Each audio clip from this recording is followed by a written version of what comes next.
Hi guys, welcome back. Hope so you all are fine. If you are new to channel, kindly subscribe and press the bell icon. सबसे पहले हम exam का control panel open करते हैं और यहाँ से हम अपाचे को और माई एसक्यूएल को स्टार्ट करते हैं। जैसे ही ये दोनों स्टार्ट हो जाएंगे, इनका वेट करते हैं स्टार्ट होने का। तो ये दोनों स्टार्ट हो चुके हैं। अब इसके बाद हम यहाँ से ब्राउज़र ओपन करते हैं और यहाँ पे हम सर्च करते हैं localhost/php/myadmin/। आपने इसका सिंटैक्स सेम ऐसे ही लिखना है, अदरवाइज़ आप किसी और वेबसाइट पर पहुँच जाएंगे और आपकी ओरिजिनल वेबसाइट ओपन नहीं होगी। तो इसका वेट करते हैं ओपन होने का। तो जैसे ही ये ओपन हो गए तो देख लेते हैं। आज हम देखेंगे कि फंक्शंस इन एसक्यूएल क्या होता है। आज हम बेसिक फंक्शंस के बारे में देखेंगे, जैसे कि हो गया सम, काउंट, एवरेज। इन फंक्शंस को हम देखेंगे, मिनिमम, मैक्सिमम, अपर, लोअर।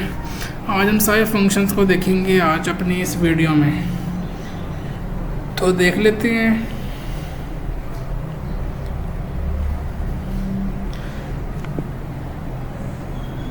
इसका इंटरफेस लोड हो चुका है। तो हम सबसे पहले एक नया टेबल बनाते हैं। यहाँ से हम डाटाबेस को सिलेक्ट करते हैं। एक नया टेबल बनाने के लिए ऊपर एसक्यूएल के टैब में जाते हैं हम लोग।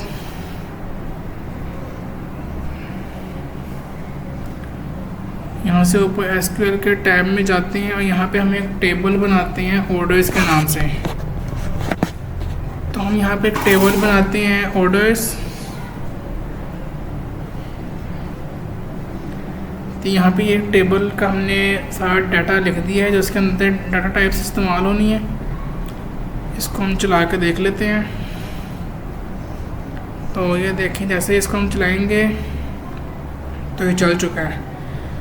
इसके बाद हम इसके अंदर अब डाटा को इंसर्ट कर लेते हैं। इसको यहाँ से इसको कमेंट आउट करते हैं ताकि हमें पता रहे कि हमने कौन कौन से फील्ड्स को ऐड किया है। तो इसके बाद यहाँ से हम इसको कमेंट आउट करते हैं। इसको कमेंट आउट करने के बाद हम यहाँ पे डाटा को इंसर्ट करते हैं। तो ये डाटा इंसर्ट हो चुका है। ये डमी डाटा आप कह सकते हैं ऐसे, ये वो है। आप अपनी प्रैक्टिस के लिए डमी डाटा किसी भी एआई टूल से ले सकते हैं। तो डाटा इंसर्ट हो चुका है। अब हम यहाँ पे अपने डिफरेंट ऑपरेशंस को चलाते हैं। सबसे पहला ऑपरेशन हम लोग चलाएँगे,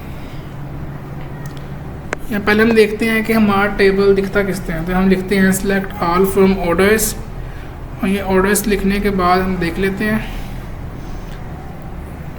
तो ये देखिए हमारा टेबल कुछ इस तरह से शो होगा। जैसे देखिए यहाँ पे टेबल इस तरह शो हो रहा है। अब इसके बाद हम देखते हैं कि इस पर हम कौन से ऑपरेशन चला सकते हैं। तो सबसे पहले इसके ऊपर हम ऑपरेशन चलाएंगे काउंट का। तो यहाँ लिखते हैं सेलेक्ट काउंट ब्रैकेट्स के अंदर एस्टेरिक, और जिस टेबल से हमने देखना है, तो हमने देखना है काउंट के ऑर्डर्स के टेबल से। तो फ्रॉम ऑर्डर्स लिखेंगे तो हमें पता चल जाएगा कि हमारे पास टोटल रोज कितनी है हमारे फील्ड के अंदर। जैसे ही देख लेते हैं तो देखें यहाँ पे 12 रोज आ चुकी हैं। अब इसके बाद हम नेक्स्ट फंक्शन देखते हैं। तो यहाँ से आ चुका है। इसके बाद हम देख लेते हैं।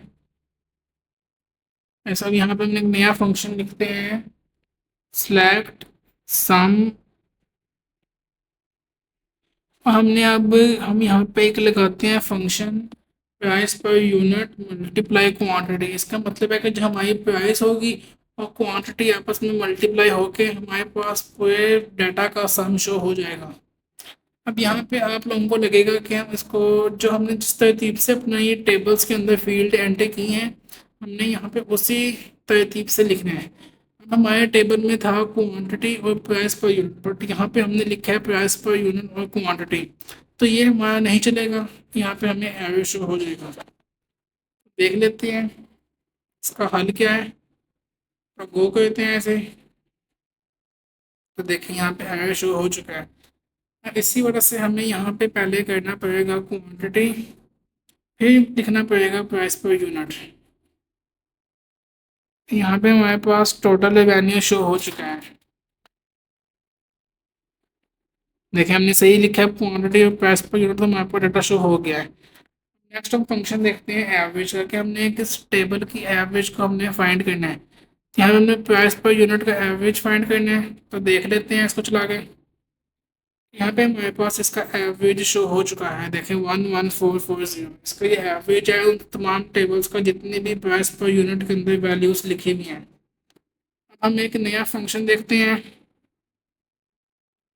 हम यहाँ पे अब देखते हैं मीन और मैक्स का। अब हम जो भी हम जैसे यहाँ पे लिखा है मीन प्राइस पर यूनिट, हम चाहते हैं कि टेबल का नाम हमारी मर्जी का शो हो, तो हम यहाँ पे लिख सकते हैं एज, और आगे जो भी आप टेबल का नाम लिखना चाहें आगे आप लिख लें एज मिनिमम वैल्यू, या जो कुछ भी आप लिखना चाहते हैं ऐसे ही लिखते हैं मैक्सिमम वैल्यू। यही टेबल का नाम हमारे डाटा में आउटपुट में शो हो जाएगा। तो देख लेते हैं इसको चला के। तो देखें यहाँ पे ये डाटा शो हो चुका है। देखें मिनिमम वैल्यू और मैक्सिमम वैल्यू लिखा हुआ आ चुका है। अब इसके बाद हम देख लेते हैं एक नया फंक्शन। इसके बाद हम देखते हैं अपर केस पर लोअर केस। हम जिसको हम चाहते हैं कि अपर में नजर आए वो हमें अपर वैल्यू में नजर आ जाएगा, जिसको हम चाहते हैं लोअर केस में नजर आए वो लोअर केस में नजर आ जाएगा। अब यहाँ पे कस्टमर का नेम हमने अपर वैल्यू में लिखा है। यहाँ पे हम पहले देखते हैं कि राउंड का फंक्शन कैसे इस्तेमाल होता है। तो हम यहाँ पे इनको टेबल का नाम देते हैं, देख लेते हैं। देखें यहाँ पे हमारे पास पॉइंट्स वाली वैल्यू शो नहीं हुई, क्योंकि यहाँ पे हमने इसको राउंड पर यूनिट के हमने अंदर लिखा है, ज़ीरो लिखा है। अगर हम यहाँ पे ज़ीरो को चेंज करके टू लिख देंगे तो हमें डेसिमल वैल्यू के बाद 2 पॉइंट्स तक शो होंगी वैल्यूज़। तो देख लेते हैं। देखें हमारे पास अब डेसिमल के बाद 2 पॉइंट्स तक वैल्यू हमें शो होती हैं। अब इसके बाद हम देखते हैं अपना next function.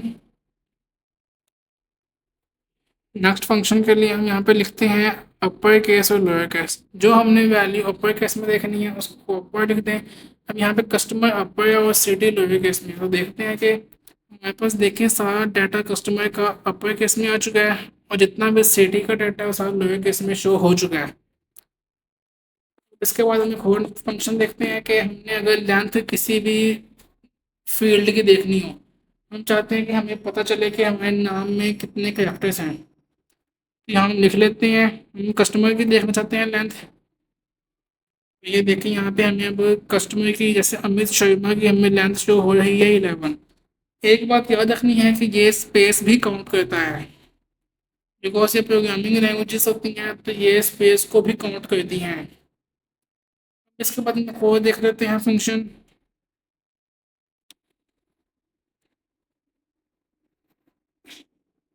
Select current date, हम ये लिखेंगे तो हमारे पास जो भी डेट चल रही होगी हमारे पास वो डेट यहाँ पे शो हो जाएगी। तो देखिए हमारे पास करंट डेट शो हो चुकी है। और अगर हम देखना चाहते हैं कि इस वक्त करंट टाइम क्या है, तो डेट की जगह टाइम लिख दें तो हमारे पास करंट टाइम भी शो हो जाएगा।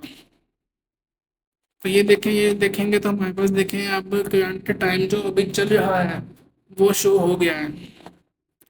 होप सो आपको फंक्शंस की समझ आ गई होगी। अगर किसी फंक्शन की समझ नहीं आई तो आप वीडियो को दोबारा पॉज करें और फिर देखें। एग्जाम को बंद कर दें। अल्लाह हाफिज़।